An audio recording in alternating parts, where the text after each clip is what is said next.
hâte. Il n'y a plus de musique, il n'y a plus de lumière, il n'y a plus rien. Je me suis dit mais je vais pas y arriver en fait. Quel concert!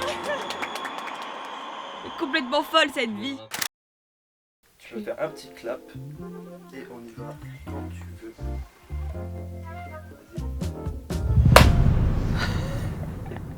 La folle du fils.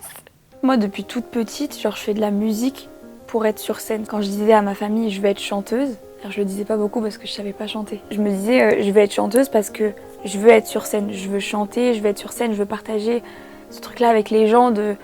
Vraiment on fait de la musique tous ensemble et j'avais vraiment ce goût d'être sur scène, ça me passionnait. Ça m'est venu avec un gala de danse. J'ai fait de la gymnastique rythmique, donc j'étais souvent devant un public mais c'était pas sur scène. Et le jour où j'ai fait de la danse et à la fin de l'année il y a eu un gala de danse, je me suis retrouvée sur scène et je me suis dit mais je vais être là toute ma vie en fait. Dans mes carnets je mettais je vais être chanteuse, danseuse.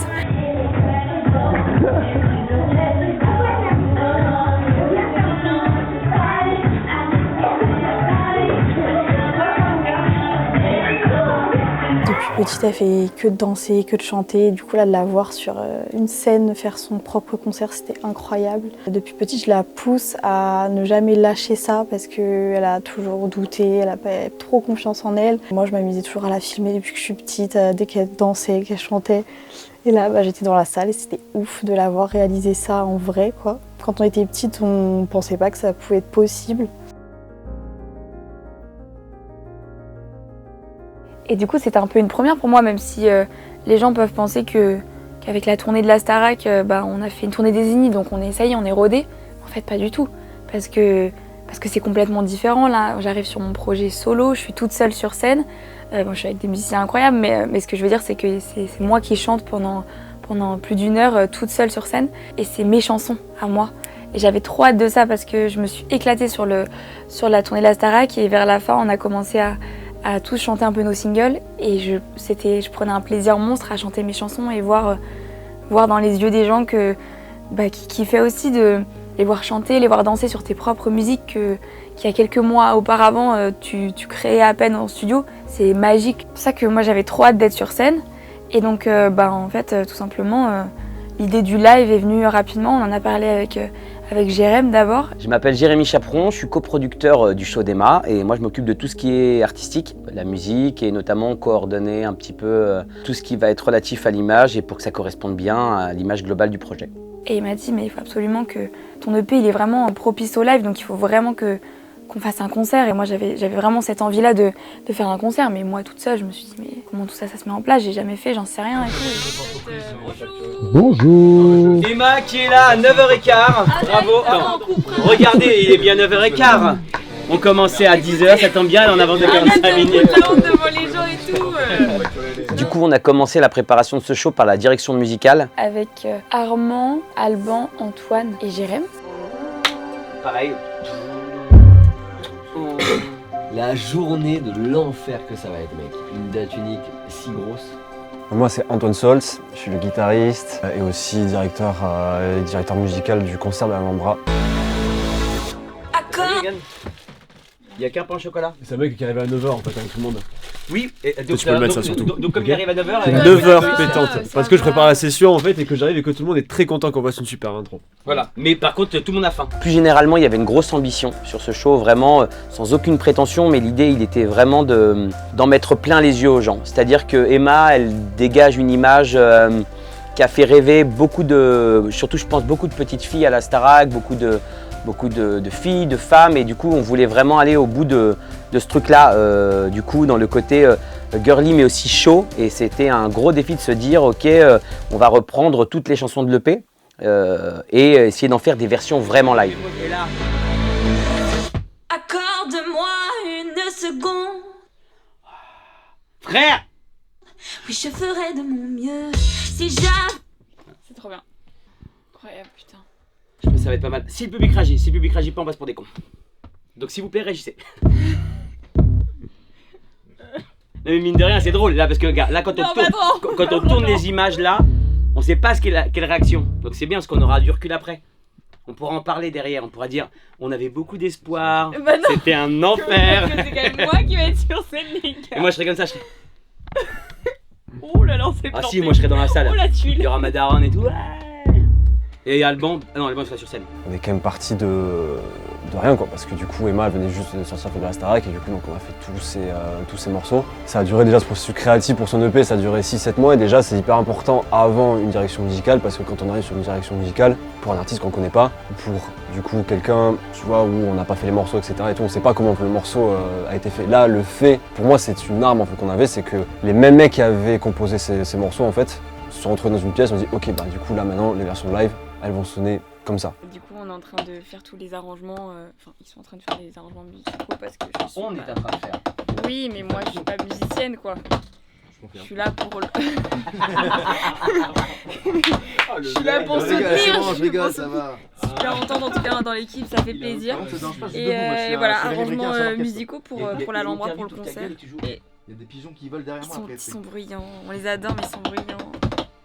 Donc voilà quoi. Là, on est en train de construire le show musicalement et tout est en train de se construire, donc c'est incroyable.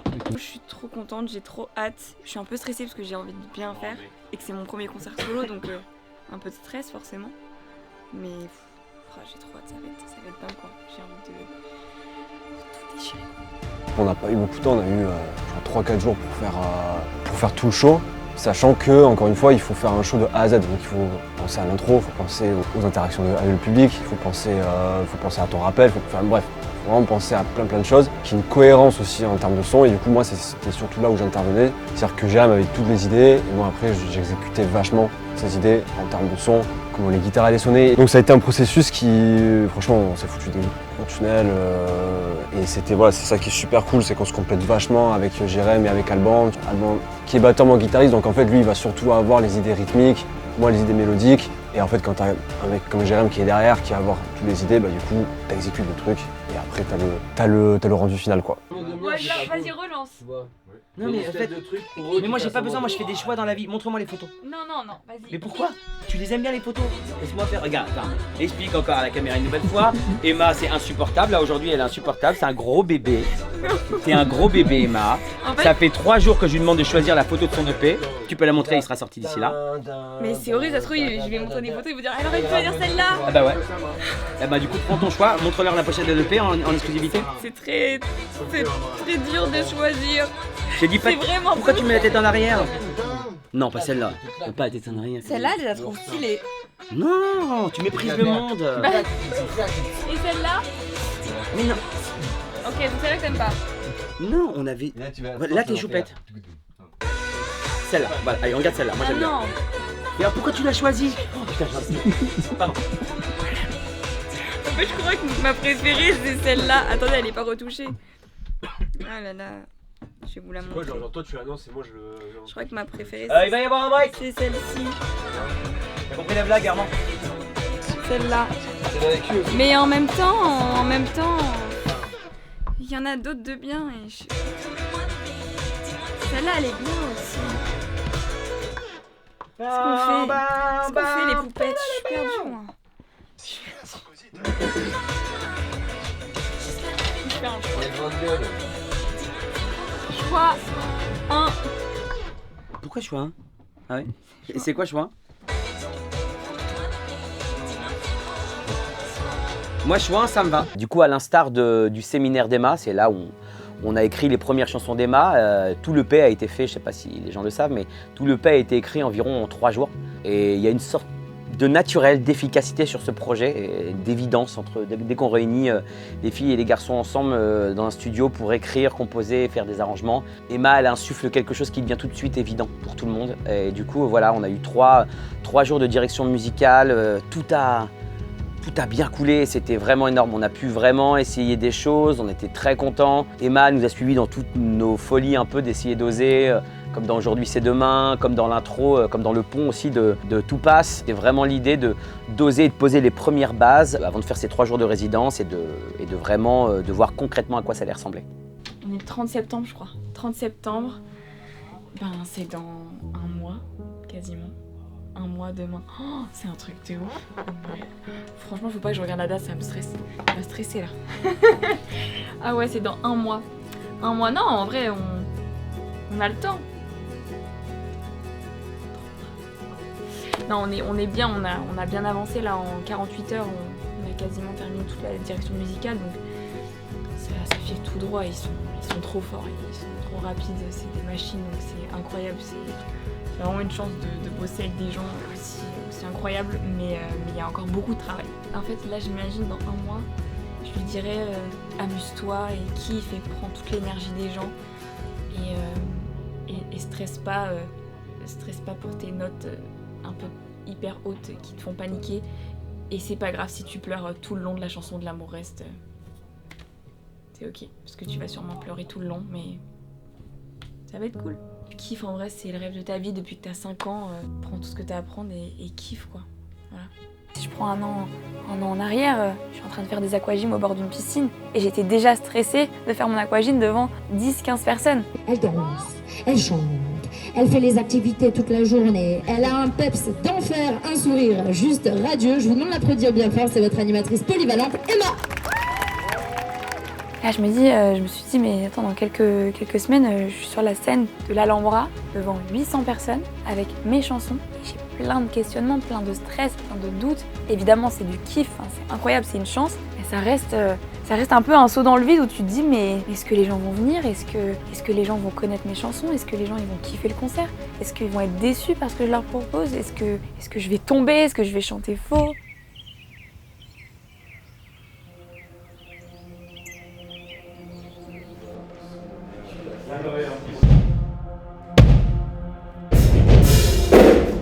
Du coup là on arrive en résidence, 3 jours pour monter un show.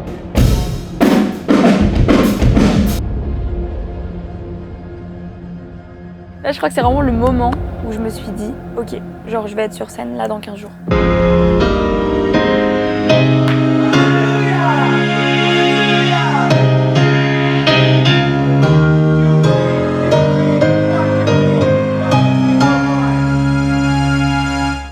Du coup la résidence c'était vraiment un gros défi pour Emma parce qu'elle avait fait 70 dates de tournée Starac en Zénith. Là c'était vraiment un show où il n'y avait que elle sur scène, où il fallait avoir le cardio, il fallait être capable de chanter des chansons mine de rien qui sont compliquées à chanter en live. D'ailleurs sur les chansons où t'es en x2, faut que tu les penses moins rapide. Faut que tu penses que t'as le temps. Je sais que tu te dis t'as pas le temps mais faut que tu penses que t'as le temps genre. Je n'ai pas le temps. Si tu as le temps Marc. T'en penses quoi de ça? Je suis pas ouf de ton truc là. Moi, un truc qui me stresse le plus, c'est les paroles. Et là, j'ai que des chansons, il y a plein de paroles. Des fois, j'ai des chansons en anglais, ça va super vite, c'est hyper haut, ça va vite, et il y a plein de mots. Je pense que c'est différent. Ça va le faire, je suis très stressée, mais ça va. Non, mais c'est trop cool, je m'éclate, c'est trop bien. Mais on se fait tourner le refrain. j'ai un peu peur, j'ai envie de bien. Vas-y, attends, je vais me mettre devant, vas-y. Il y avait beaucoup de stress, beaucoup d'exigences de la part d'Emma. Il a fallu un peu s'acclimater entre cette grande exigence et être capable de se défaire justement de toute cette pression et de cette exigence qu'elle avait pour elle-même pour avancer, pour bosser et travailler sur le show. Quand on est artiste sur scène, on est des machines à rêver, on doit déclencher les choses.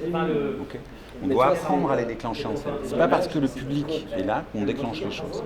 C'est parce qu'on a travaillé en amont, qu'on déclenche les choses en amont, que du coup, le public va déclencher les choses. D'accord ? Moi j'ai besoin. Moi je suis public. Je suis là pour toi pendant 2 ans au clavier. D'accord ? Je suis un public aiguisé, mais je suis un public. Donc j'ai besoin que tu me donnes. J'ai besoin que tu t'amuses. J'ai besoin de voir aussi. Te laisser aller en fait. Bien, mais d'habitude, comme la Sur salle, toutes les séquences harmo, les rythmiques et tout, ils ont pas touché tout ce qui est harmonique. C'est normal, mais t'as raison. Il y a plein de gens. Et ben t'as complètement raison. C'est plus facile. Et oui, mais c'est normal, c'est plus facile quand tu es. Là, l'exercice que tu fais avec moi, c'est le plus. Mais il faut que tu le passes pour garantir le truc. Je me rends pas trop compte parce qu'ils sont en train de monter. Tous les artistes que j'ai, ils dansent devant moi, ils travaillent pour moi, ils m'aiment moi. Ensuite, ils arrivent devant 1000, 500, 200, 3000, 5000, 10 000. Ce que je veux dire par là, c'est qu'à un moment donné, juste ils vivent en plateau pour que nous tous, toute la machinerie, on puisse se caler. Parce que si tu ne vis pas, la machinerie autour ne peut pas se caler. Les lights, ils ne savent pas quoi faire, les gars, ils sont retrouvés en plan là. Sur cette résidence, c'est hyper important que les musiciens déjà arrivent et connaissent déjà tout des parties sur le bout des doigts, parce qu'après on va juste faire des petits ajustements. Mais pour moi, en fait, le gros du travail, il est fait 80% avant, en fait. T'as oublié de faire la montée. Et lui, il a oublié de faire le pont, donc c'est bien. Mais le pont, c'est pas les mêmes accords? C'est vraiment un enfoiré. Regarde-moi ça. Est-ce que le pont, c'est les mêmes accords? Est-ce qu'il doit le savoir en venant? J'ai un jour deux. Je me souviens très bien en plus quand on l'a écrit, on cherchait. Attends, non, oui, c'est vrai. Oh, excuse-moi, autre blague. C'est lui qui a fait le piano en séminaire. On doit avoir les images des séminaires d'ailleurs. C'est lui qui a composé ce piano. Moi, j'ai fait la mélodie, la top line. Et c'est ce mec qui a fait le piano de cette chanson qui ne connaît pas le pont. Je découvre la scéno qui est, à chaque fois que je rentrais dans la salle, dès qu'on faisait une pause pour aller manger, je revenais dans la salle. J'ai l'impression de redécouvrir la scéno à chaque fois. J'étais en mode waouh, c'est complètement lunaire, c'est incroyable. J'étais trop contente.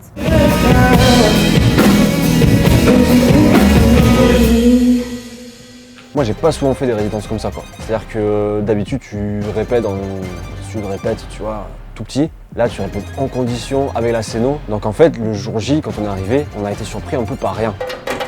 Bravo. Je vais faire pipi et je vais faire un bisou à mon neveu, il est là.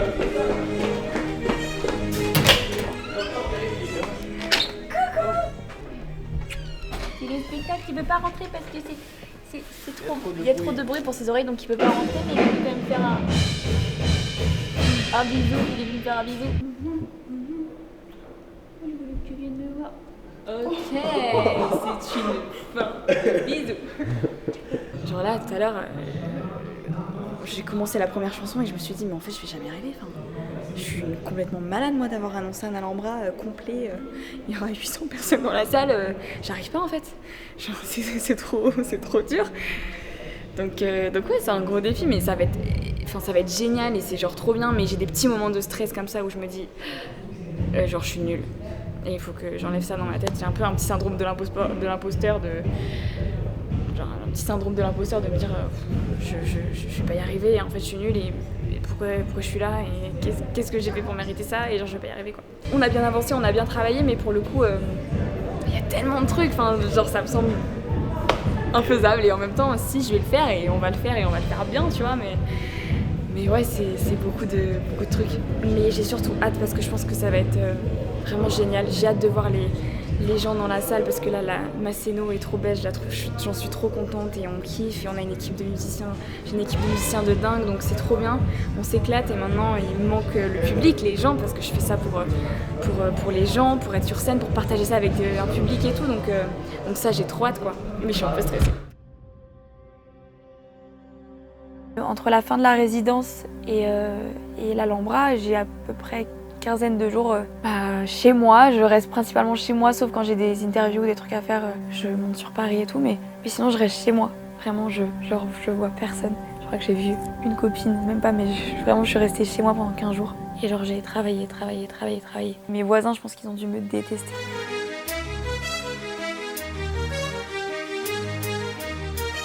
C'est chaud.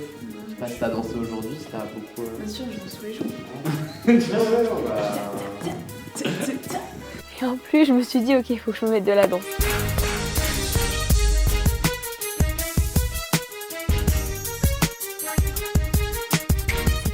C'était trop important d'avoir de la danse dans mon spectacle. Parce que justement, quand je vais en concert, j'aime aller voir des artistes où ça danse, un vrai spectacle, un vrai show, etc. Moi, j'ai vraiment conscience que je suis peut-être le cadeau de Noël de certains, le cadeau d'anniversaire, où y a un couple, ils sont venus me voir et au lieu d'aller au resto, ils viennent me voir moi, tu vois. Donc j'ai pas envie de décevoir les gens et j'ai vraiment ce respect des gens qui me soutiennent. Et pour moi, je monte jamais sur scène en me disant de toute façon, je suis fatiguée, je ferai de mon mieux. Non, je peux faire de mon mieux, mais toujours avec ce truc de j'ai envie que les gens ressortent de ce concert-là en se disant mais on a kiffé, c'est trop cool. Et on en a eu pour notre argent et on a passé une bonne soirée.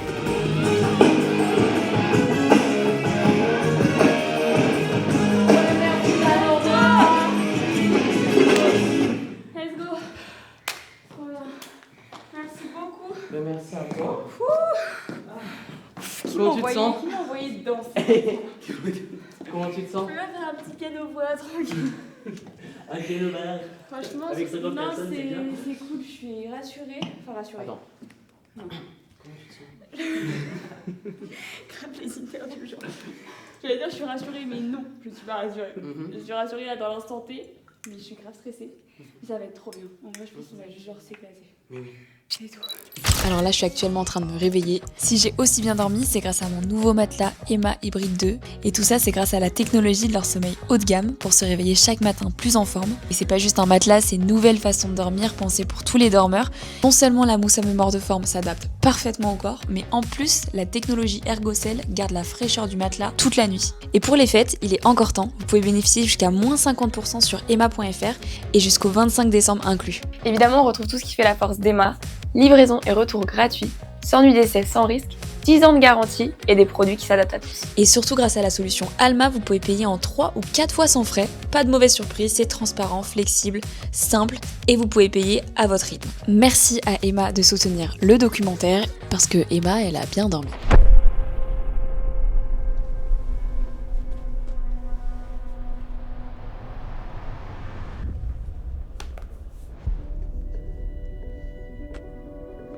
« 2011. Ce que j'aimerais devenir chanteuse. Et j'avais mis écrire des chansons, au cas où ma soeur est tombée dessus. Mon plus grand souhait, que ma famille reste en bonne santé et que mes meilleurs amis restent mes amis. Je suis fan de Matt Pokora, Tal et Shaim. Ce que j'aimerais devenir, une chanteuse danseuse.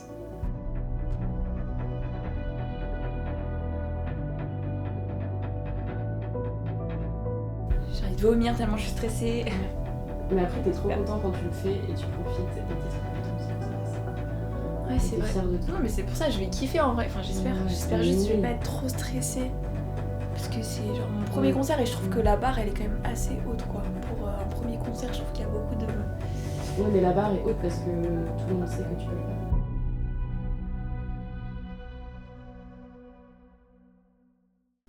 Ça, là, je peux pleurer. Mais ce serait pire. Parce que je viens de faire mon mascara, il est même pas encore sec. Donc, ça veut dire que... Voilà, je peux pas pleurer parce que ça va tout couler. Mais ça, j'avais fini. J'ai juste fait une petite retouche là. Bam, point de mascara. Je peux chialer, genre.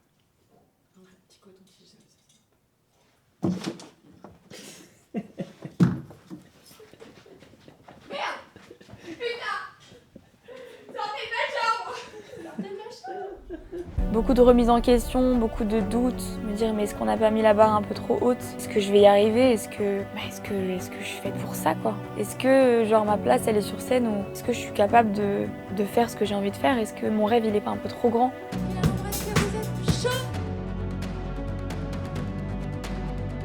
Avant qu'elle soit sur scène, j'avais l'angoisse parce que la voir stressée comme ça, j'avais l'impression qu'elle allait pas pouvoir monter sur scène. Du coup, j'étais stressée à sa place. Je prenais tout son stress. T'angoisses pas, Emma.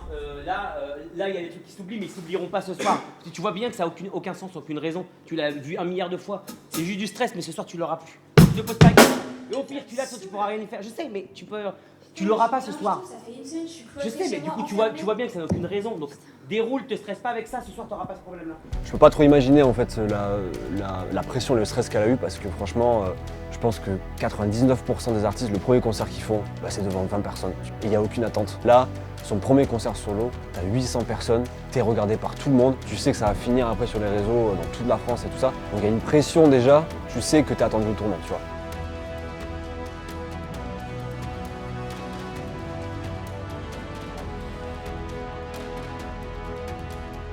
Emma, Le moment temps. on se retrouve dans 3 heures avec 800 personnes.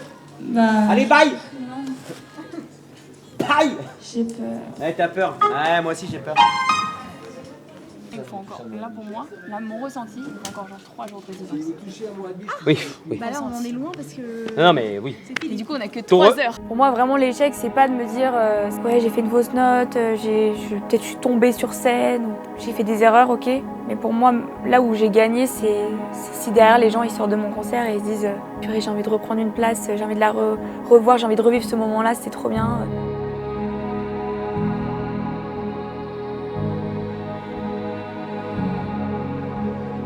Mine de rien, je me suis surpris quand même à être extrêmement stressé 1 heure avant. Je pense que c'est parce que je savais qu'on allait vivre quelque chose d'assez extraordinaire, quoi.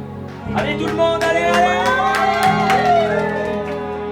Voir enfin cette scène arriver sur l'Alhambra, cette construction, l'Alhambra devenir rose, de passer devant la salle, de voir tout ce public qui attendait surtout Emma, il m'attendait pas moi. J'espère que le concert il va être bien. On est trop fiers d'elle, voilà. On est très fiers de toi, Emma aussi. Coucou Emma, on t'aime fort, Bisous, bisous. C'est la meilleure. Merci Emma. Merci Emma. On t'aime fort. Bisous. On t'aime Emma. Bon bah Emma, tout le monde t'attend. Moi je suis pas encore sur scène, je suis en coulisses. Les musiciens commencent à jouer et tout. Là j'entends les gens hurler, genre mon prénom, hurler et tout. Genre on travaille depuis 6 mois sur un truc qui va arriver dans 30 secondes.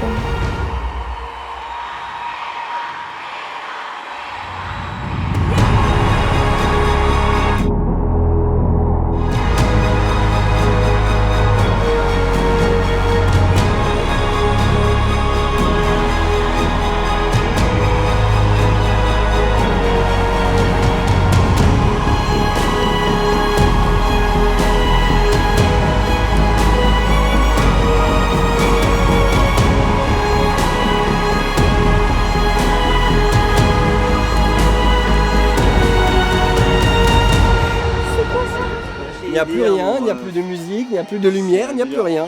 En fait, ce qui se passe, c'est que j'entends plus de son dans mes ears. Et là, non seulement il n'y a plus de son, mais j'entends. C'est comme un bruit lointain qui vient à mon oreille petit à petit. Je me dis non, c'est pas possible. Je sais pas, il y a un bébé qui pleure dans la salle, c'est pas possible. Qui a ramené son bébé, j'en sais rien. Là, j'entends une alarme incendie. On part sur le tour de la terre ou je me change? Peut-être qu'on part en mode rappel, mais on le fait ressortir. Alors je me change. Ouais, on change toi parce que sinon on va ressortir de scène et tout. C'est arrivé juste après la chanson que j'ai chantée qui rend hommage à mon grand-père, qui s'appelle L'amour reste. Et pendant une fraction de seconde, je me suis dit, peut-être que c'est un petit signe qui m'envoie. Les gens ont hyper bien réagi, la sécurité a hyper bien réagi en disant non, il y a juste eu un problème, il n'y a pas le feu, vous inquiétez pas, etc. Donc les gens ont pu attendre. Et je crois que ça fait partie de la magie de ce show en fait, tu vois, parce que du coup quand on est revenu 20 fois plus fort.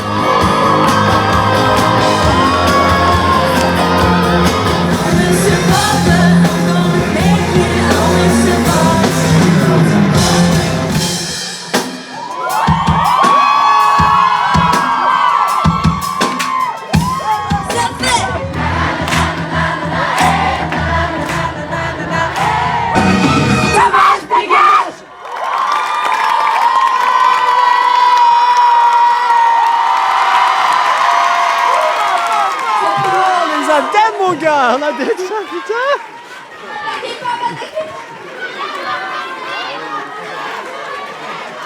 J'ai un cadeau, je suis pas sûr que ce soit pour moi. Mais quel concert. Alors un incendie, le pack qui tombe et tout. Non mais franchement. Et pour Emma, allez. Et pour Emma, allez. Et pour Emma, allez. Et pour Emma, allez. Encore une fois. Et pour Emma, allez. Et pour Emma, allez. Et pour Emma, allez. Et pour Emma, allez. Encore une fois.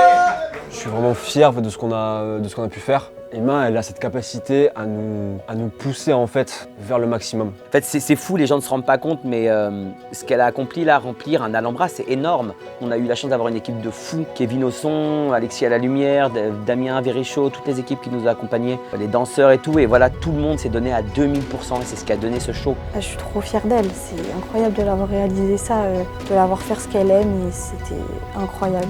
C'est absolument dingue et je n'arrive pas à réaliser. J'aurais aimé parler avec un peu plus de recul, mais je crois que je l'ai toujours pas. Je pense que j'oublierai jamais. Vraiment, j'oublierai jamais cette date et j'ai trop hâte de retourner sur scène, quoi.